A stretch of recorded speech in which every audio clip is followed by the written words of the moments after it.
Buenas noches, doctora y compañeros. Soy el estudiante Ademar Hurtado Paravicini y a mi grupo le tocó exponer el síndrome de Brown-Séquard, que es una lesión neurológica poco frecuente que ocurre por la hemisección de la médula espinal, lo que da lugar a la debilidad y parálisis de un lado del cuerpo y a la pérdida sensorial del lado opuesto. Este síndrome se debe en la mayoría de los casos a un traumatismo, pero también puede producirse por una hernia discal, un hematoma o un tumor. La presentación clínica es consistente con el daño ipsilateral de los tractos córtico-espinales y de las columnas posteriores, produciendo debilidad, pérdida de la propiocepción y de la sensación de vibración, por debajo del nivel de la lesión, y síntomas de la columna anterior contralateral debido a la afectación unilateral del tracto espinotalámico, produciendo pérdida de la sensación de dolor y temperatura.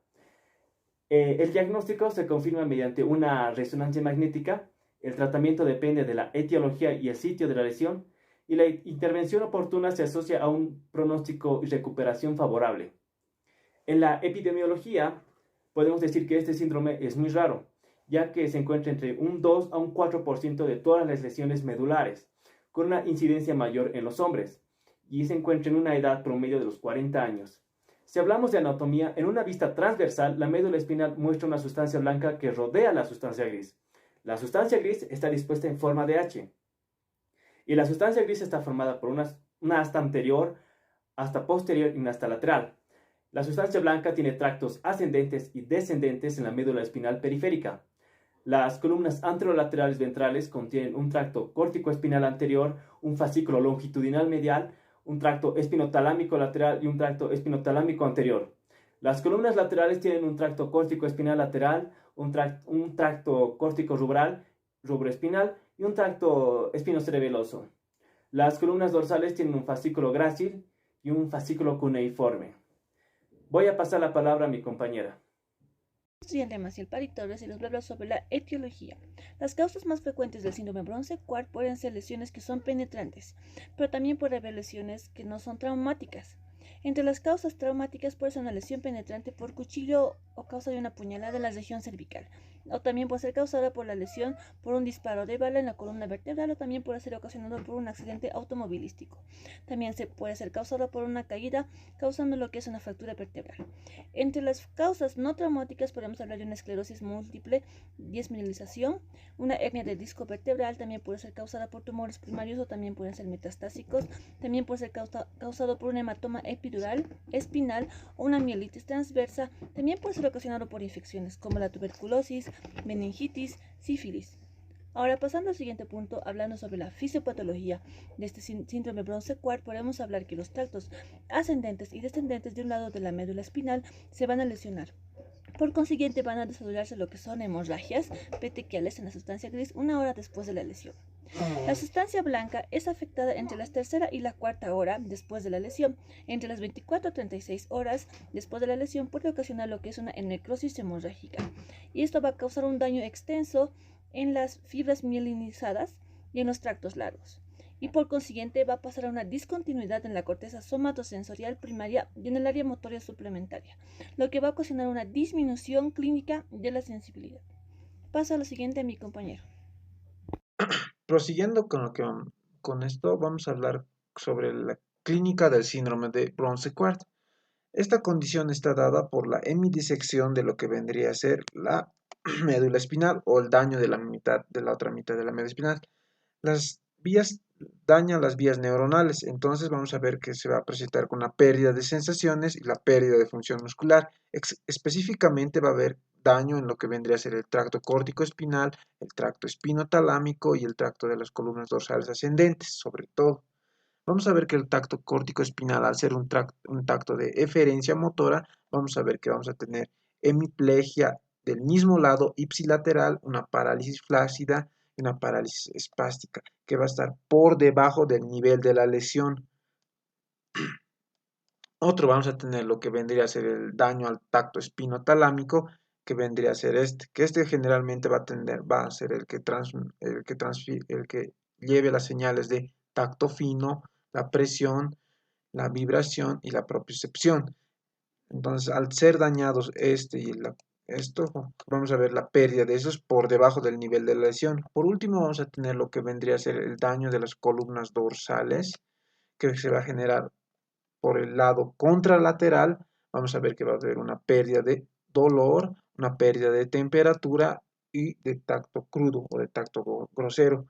Cabe recalcar que a esta clínica también se le puede presentar lo que vendría a ser el signo de Babinski positivo. También aquí cabe recalcar que si está por encima del nivel de T1, se va a presentar asociado a un síndrome de Horner por el daño a lo que vendría a ser la cadena simpática. Continuando con la exposición, mi persona habla acerca de lo que es el diagnóstico de síndrome de Bronce-Quart. El síndrome de Bronce-Quart, como he mencionado anteriormente, es la que es la hemisección medular, que abarca parte de los síndromes de medulares ya lesionados como tal, ¿no? Que se van a encontrar de forma incidente, que es importante como tal diagnosticarlos oportunamente. En cuanto al diagnóstico, generalmente es netamente clínico, pero también es importante conocer lo que es la parte etiológica del agente causante que esté desencadenando como tal el cuadro clínico del paciente, ya sea lo que es una causa traumatológica o no traumatológica o infecciosa. Entre las traumáticas como tal, que se van a encontrar de forma frecuente, van a ser lo que son las lesiones por un objeto cortopunzante por encima de la primera vértebra torácica. Ya lo que es muy importante, como tal, lo que es el área de lesión como tal, debido a este se va a llegar a repercutir en cuanto a la clínica del paciente de forma independiente, ¿no? Podemos ver lo que es entre las causas no traumáticas, la esclerosis múltiple, disco entre tumores y entre otros, y las infecciosas como tal, lo que es la TB, la tuberculosis, la meningitis, la sífilis, que se han llegado a exacerbar y han llegado a complicarse como tal. Podemos llegar a ver lo que es en este cuadro, el que está de rojo, justamente lo que es el nivel de lesión, que es más importante en cuanto al diagnóstico como tal y para el diagnóstico diferencial, entre otros, ¿no?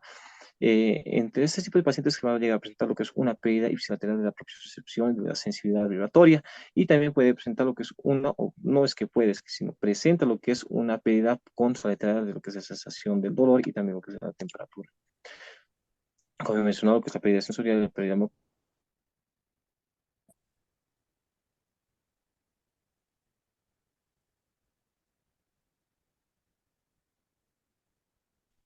¿verdad? Y que se va a encontrar acompañado con el síndrome de Horner. En cuanto a la parte semiológica, este se va a encontrar con una miosis, una autosis, una anidrosis como tal, que va a ser específico lo que es el síndrome de Bronce-Quart.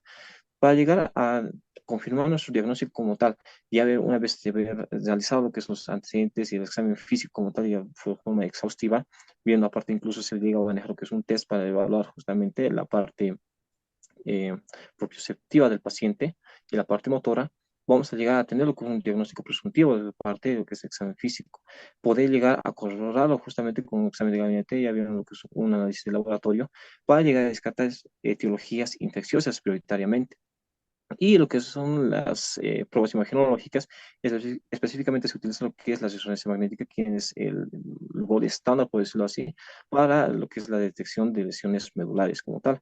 En caso de que se encuentre contraindicado por esa zona de resonancia magnética, se llega a utilizar lo que es una miografía por tomografía computarizada, o también se podría realizar lo que es una geografía para determinar las malformaciones vasculares, el cual podría estar llegando a desencadenar también lo que es este cuadro, dependiendo del paciente, ¿no?